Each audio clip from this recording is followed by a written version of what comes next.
اس میں ہم نے یہ فیصلہ کر لیا تھا کہ نئی مردم شماری کے تحت الیکشن ہو، تو اب ہم نے نوٹیفیکیشن نئی مردم شماری کا جاری کر دیا ہے، تو اب الیکشن کمیشن کی یہ ذمہ داری ہے کہ وہ نئی حلقہ بندیاں کرے اور اس کے بعد پھر وہ الیکشن کی تاریخ کا اعلان کرے۔ اور میں نے آپ کو کل بتایا تھا کہ الیکشن کمیشن جو ہے اور جو بڑے سٹیک ہولڈر ہیں وہ یہی چاہتے ہیں کہ الیکشن جو ہیں وہ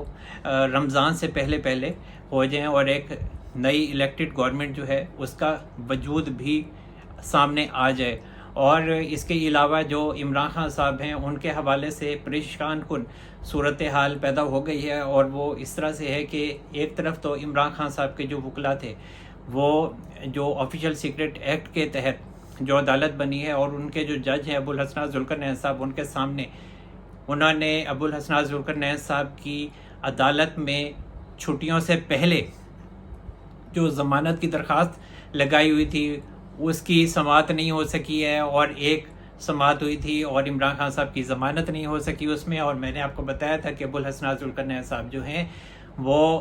ان کی ضمانت نہیں کریں گے، کیونکہ جو عمران خان صاحب کے وکلا ہیں انہوں نے ابو الحسنات ذوالقرنین صاحب کے اوپر اعتراض بھی کر رکھا تھا، اور اس کی بھی جو درخواست تھی ان کے خلاف کہ وہ کیس نہیں سن سکتے، وہ اسلام آباد ہائی کورٹ میں انہوں نے دائر کی ہوئی ہے۔ اور جو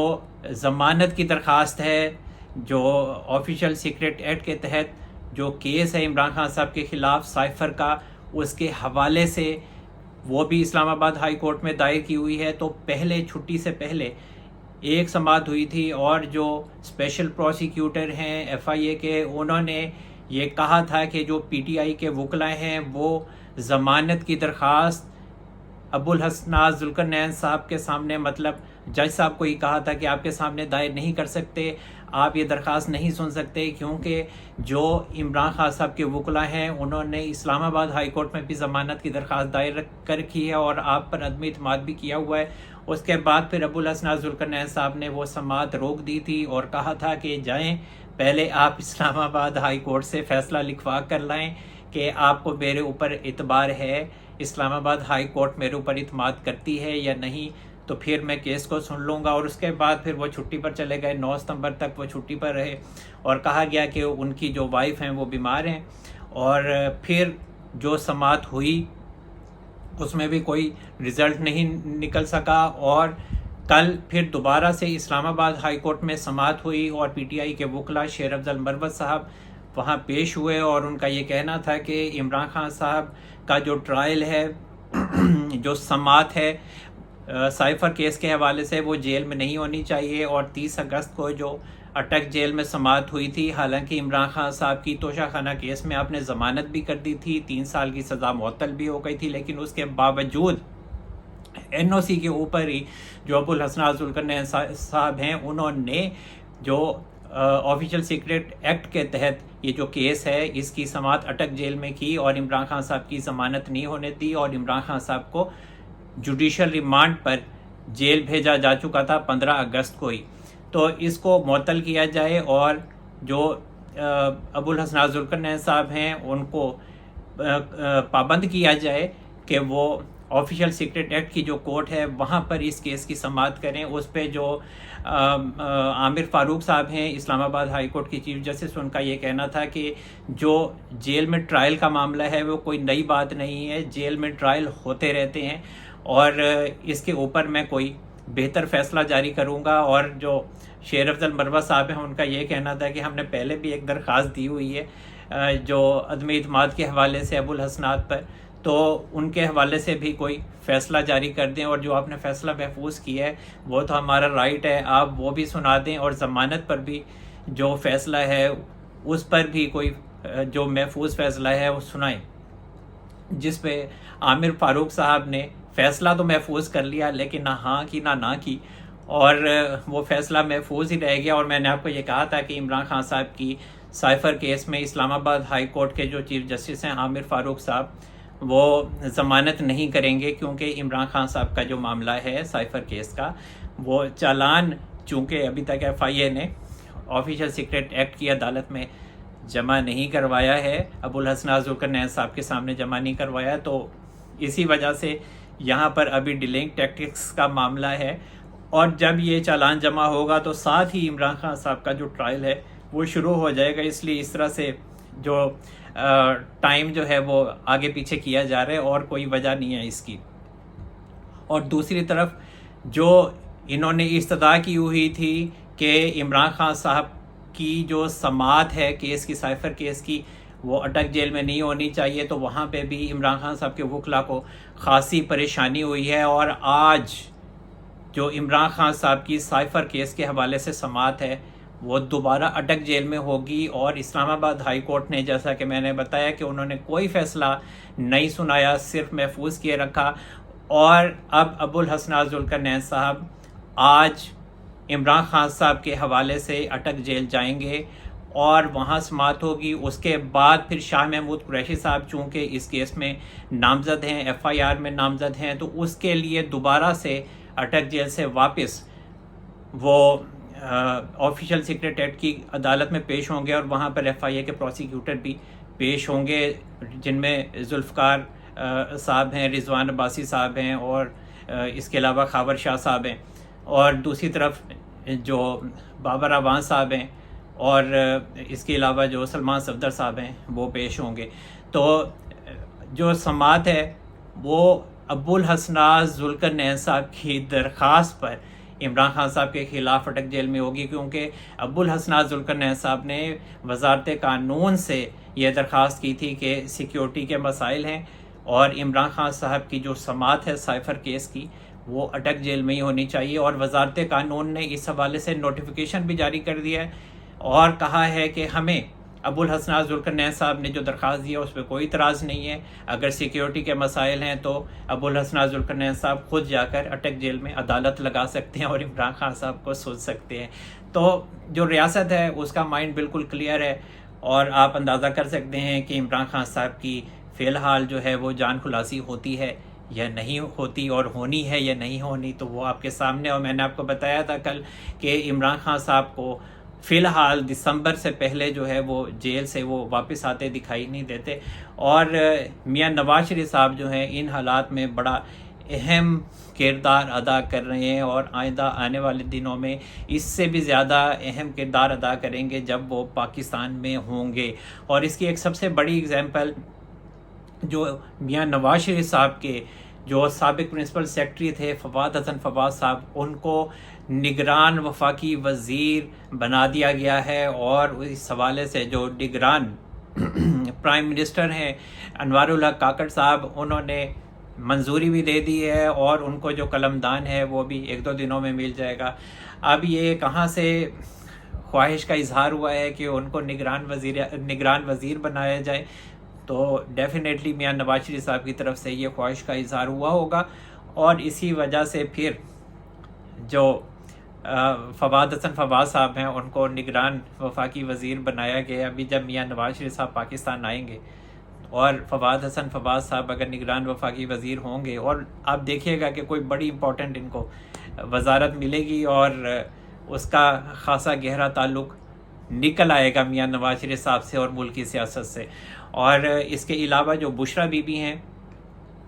ان کے کل نیب میں سماعت ہوئی. 2 کیسز تھے ان کے، ایک توشہ خانہ کیس تھا اور ایک جو ہے 190 ملین پاؤنڈ کا کیس تھا. اور جو توشہ خانہ کیس ہے اس کے بیچ میں جو بشرا بی بی ہیں ان کے حوالے سے نیب کے جو پروسیکیوٹر ہیں ان کا یہ کہنا تھا کہ ان کی جو گرفتاری ہے وہ مطلوب نہیں ہے. اور جو 190 ملین پاؤنڈ کا کیس تھا اس حوالے سے دوبارہ سے جو درخواست ہے عبوری ضمانت کی وہ دائر کی گئی جو لطیف کھوسہ صاحب ہیں ان کی طرف سے، اور استدعا کی گئی نیب کورٹ سے کہ جو نیب ہے اس کو پابند کیا جائے کہ جو بشرا بی بی ہیں ان کی منگل کے دن عمران خان صاحب سے اٹک جیل میں ملاقات ہوتی ہے اور نیب اسی دن جو ہے وہ طلبی کا نوٹس بھی جاری کر دیتا ہے. اور نیب کے پروسیکیوٹر کا یہ کہنا تھا کہ پہلے بتانا کوئی بڑی جو نیب کے لیے ہے وہ ضروری نہیں ہے، وہ کسی بھی ٹائم جو ہے وہ طلبی کا نوٹس دے سکتا ہے. اور اس کے علاوہ جو نیب کورٹ ہے اس نے پھر جو بشرا بی بی ہیں ان کی عبوری ضمانت 190 ملین پاؤنڈ کے کیس میں منظور کر لی اور 1 لاکھ روپے ضمانتی مچلقوں پر ان کی ضمانت منظور ہوئی. اور 26 ستمبر تک جو توشہ خانہ کیس ہے اور القادر ٹرسٹ کیس ہے، اس میں ان کی جو ضمانت ہے وہ منظور ہوئی ہے، لیکن آنے والے دنوں میں یہ تقریباً کہہ سکتے ہیں کہ 15 سے 20 دن میں بشرا بی بی کی جو گرفتاری ہے وہ ہو سکتی ہے۔ لیکن یہ کہنا کہ ہوگی یا نہیں ہوگی، تو میرا یہ خیال ہے کہ بشرا بی بی کی جو گرفتاری ہے وہ ڈیفینیٹلی ہو جائے گی۔ اور اس کے علاوہ جو مولانا فضل الرحمان صاحب ہیں، ان کی طرف سے ایک بڑا اہم بیان سامنے آیا ہے، اور ان کا یہ کہنا ہے کہ آئندہ عام انتخابات میں جو ان کی جو سیٹ ایڈجسٹمنٹ ہے یا حکومت کے ساتھ ان کا الحاق ہے دیگر سیاسی پارٹیز کے ساتھ جن سے بات چیت ان کی ہو سکتی ہے، ان میں ایم کیو ایم ہے، اور اس کے علاوہ جی ڈی اے ہے، اور اس کے علاوہ مسلم لیگ نون ہے، لیکن پیپلز پارٹی کے ساتھ بات چیت نہیں ہوگی۔ اور اس کے علاوہ ان کا یہ کہنا تھا کہ 2018 میں جب الیکشن ہوئے تو اس وقت ہمارا یہ موقف تھا کہ ہم الیکشنز کے نتائج کو تسلیم نہیں کریں اور ہم حلف برداری کی تقریبات میں بھی شرکت نہ کریں، لیکن مسلم لیگ نون اور پیپلز پارٹی کا یہ موقف تھا کہ سندھ میں پیپلز پارٹی کی اور نون لیگ میں پنجاب میں نون لیگ کی حکومت جو ہے وہ بنتی دکھائی دے رہی تھی، تو اسی وجہ سے پھر ہمیں پیچھے ہٹنا پڑا، ورنہ میرا یہ موقف تھا کہ ہم جو الیکشن ہے اس کا بائیکاٹ کریں۔ اور اس کے بعد پھر وقت نے ثابت کیا کہ ہمارا جو فیصلہ تھا دیگر سیاسی پارٹیز کا وہ غلط تھا۔ اور اس کے علاوہ ان کا یہ بھی کہنا تھا کہ جب پی ڈی ایم بنی تو اس وقت ہم حکومت میں سے جو پارلیمنٹ میں سے وہاں سے ہم نکل سکتے تھے، اور جو ہم نے استعفوں کا آپشن تھا وہ بھی رکھا ہوا تھا، لیکن جب اعلامیہ جاری ہوا تو اس پر مجھے اعتراض ہوا، کیونکہ اس اعلامیہ میں سے جو استعفوں کا آپشن تھا وہ نکال دیا گیا تھا، لیکن پھر ہم نے لڑ کر استعفوں کا آپشن بیچ میں رکھا، اور اس وقت پیپلز پارٹی تھی جو یہ چاہتی تھی کہ یہ استعفے وغیرہ نہ دیے جائیں پارلیمنٹ سے۔ اور میرا خیال ہے کہ پیپلز پارٹی کا یہ موقف بعد میں درست بھی ثابت ہوا، کیونکہ پھر عمران خان صاحب کو تحریک عدم اعتماد کے ذریعے ہی باہر کیا گیا۔ اگر یہ جو پی ڈی ایم میں شامل جماعتیں ہیں وہ اگر باہر آ جاتی ہیں اور استعفے دے دیتی تو پھر عمران خان صاحب جو ہیں وہ تحریک عدم اعتماد کے ذریعے باہر نہیں ہو سکتے تھے، تو یہ پیپلز پارٹی کا ایک اچھا فیصلہ تھا۔ اور اس کے بعد مولانا فضل الرحمان صاحب کا جو یہ پوائنٹ ہے اور یہ بات ہے کہ M Q M, G D A اور اس کے علاوہ نون لیگ سے بات چیت ہو سکتی ہے لیکن پیپلز پارٹی سے نہیں ہو سکتی، تو میرا تھوڑا سا اس میں اوپینین ہے اور وہ میں آپ سے شیئر کرنا چاہتا تھا۔ وہ یہ ہے کہ مجھے ایسا لگتا ہے کہ جو پیپلز پارٹی ہے ہو سکتا ہے کہ آئندہ عام انتخابات میں ہو سکتا ہے کہ اس کی حکومت نہ بن پائے اگر پیپلز پارٹی زیادہ گڑبڑ کرتی ہے، اور صورتحال ایسی نظر آتی ہے کہ کہیں نہ کہیں یہ سوچا جا رہا ہے۔ اور مولانا فضل الرحمان صاحب کی جو یہ انٹرویو ہے یہ خاصا معنی خیز ہے جو انہوں نے حامد میر صاحب کو دیا کہ پیپلز پارٹی سے بات نہیں ہوگی، تو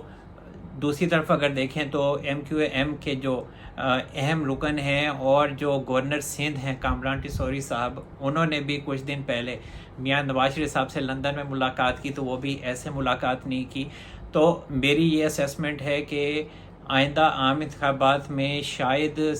جو پیپلز پارٹی ہے اس سے سندھ بھی لے لیا جائے، اور وہاں پر مولانا فضل الرحمان صاحب، G D A, M Q M اور نون لیگ کو وہاں اکثریت مل جائے اور وہاں سندھ میں ان کی کوئی حکومت قائم ہو جائے۔ تو یہ اسی بیان کا ہی مجھے تسلسل دکھائی دیتا ہے، اور جو ایم کیو ایم کے اہم رکن ہیں کامران ٹیسوری صاحب، گورنر سندھ ہیں، وہ بھی ایسے تو نہیں ملے نا میاں نواز شریف صاحب سے، کوئی تو وجہ ہوگی کہ ساڈا بھی خیال رکھنا تسی۔ تو کچھ ایسا مجھے لگتا ہے کہ کوئی اس طرح کی پلاننگ ہو سکتی ہے، جبکہ جو بلاول صاحب ہیں انہوں نے بھی تھوڑا سا ناراضگی کا اظہار کیا ہے، اور شکایتیں ان کی بھی تھوڑی شروع ہو گئی ہیں۔ وہ ایک الگ بات ہے کہ وہ الیکشن کے معاملے پہ پیچھے ہٹ گئے ہیں، اب ان کا سافٹ ویئر اپڈیٹ ہوا ہے یا ان کے کان میں پھونک ماری گئی ہے، جو بھی کچھ ہوا ہے، لیکن جس طرح سے وہ ایک ضد پر اڑے ہوئے تھے کہ 90 دنوں میں ہی الیکشن ہونے چاہیے اور یہی آئینی تقاضا ہے، حالانکہ یہ پہلے مانے ہوئے تھے کہ نئی مردم شماری کے تحت الیکشن ہوں گے، نئی حلقہ بندیوں کے تحت الیکشن ہوں گے. ان کے اپنے جو سی ایم سندھ تھے وہ مشترکہ مفادات کونسل کے اجلاس میں بیٹھے تھے، وہاں سب کی رضامندی سے یہ فیصلہ ہوا، اور بعد میں جب یہ پیپلز پارٹی کا ہمیشہ یہ شیوا رہا ہے کہ وہ پیچھے ہٹ جاتے ہیں جب ان کو اپنے مفاد نہیں انہیں ملتا. تو اس کے بعد تو اب اگر پیپلز پارٹی کا اب یہ جو موقف ہے، پہلے زرداری صاحب کا وہ موقف سامنے آیا ہے کہ نئی حلقہ بندیوں کے بعد الیکشن ہو جائیں گے، الیکشن کمیشن کا اختیار ہے، وہی انہوں نے زبان بولنی شروع کی ہے جو نون لیگ بول رہی ہے، یا جو الیکشن کمیشن بول رہا ہے، یا نگران وزارت قانون ہے وہ بول رہی ہے. تو اسی طرح اب بلاول نے بھی وہی اب بیانات دینے شروع کیے ہیں. پہلے تھوڑے 1-2 دن ہچکچائے، اب وہ بھی سیدھے ہو گئے ہیں، وہ بھی یہی کہہ رہے ہیں ٹھیک ہے 90 دنوں میں نہیں ہوں گے تو 100 دنوں میں نہیں ہوں گے تو 120 دن میں ہو جائیں گے. اب انہوں نے یہ کہا ہے کہ جی ہمارا یہ اعتراض ہے، ہمیں یہ شکوہ ہے کہ لیول پلینگ فیلڈ نہیں مل رہی.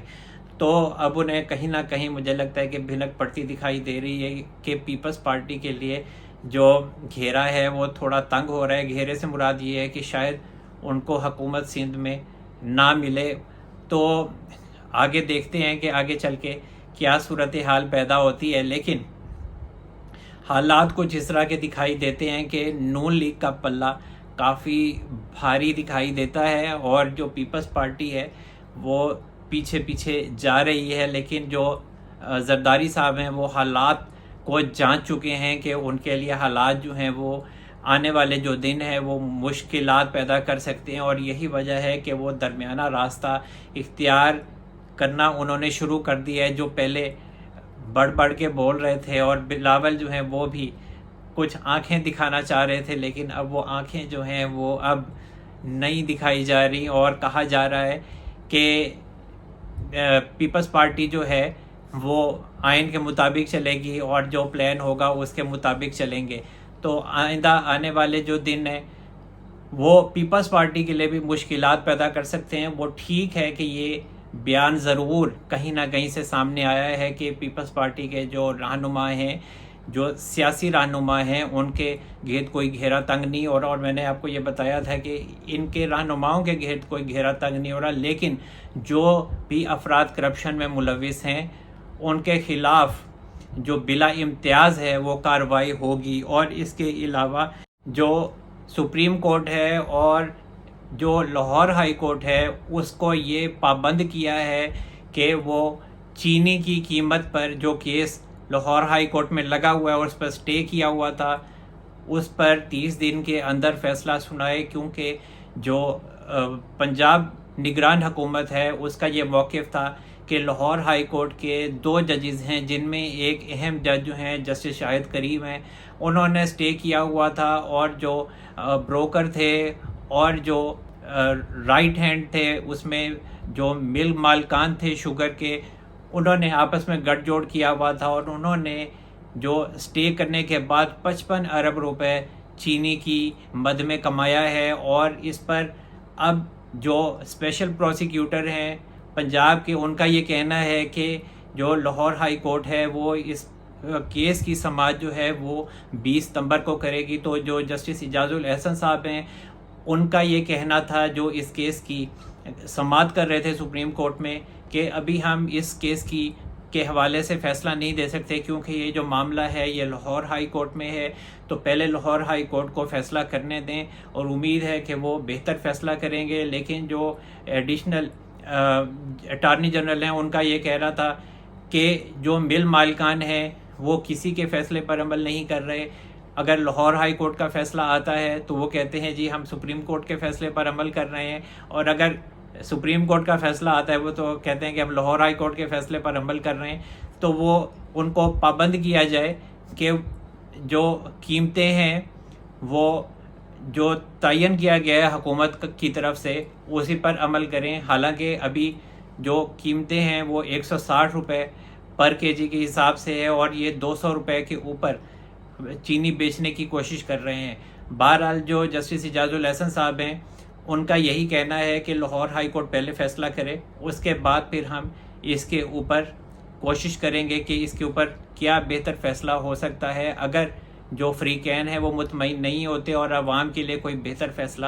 نہیں ہو پاتا۔ اور اس کے علاوہ جو شیخ رشید صاحب ہیں ان کے حوالے سے بھی اہم خبر یہ ہے کہ جو نیب راولپنڈی ہے انہوں نے کل شیخ رشید صاحب کو 190 ملین پاؤنڈ کے کیس میں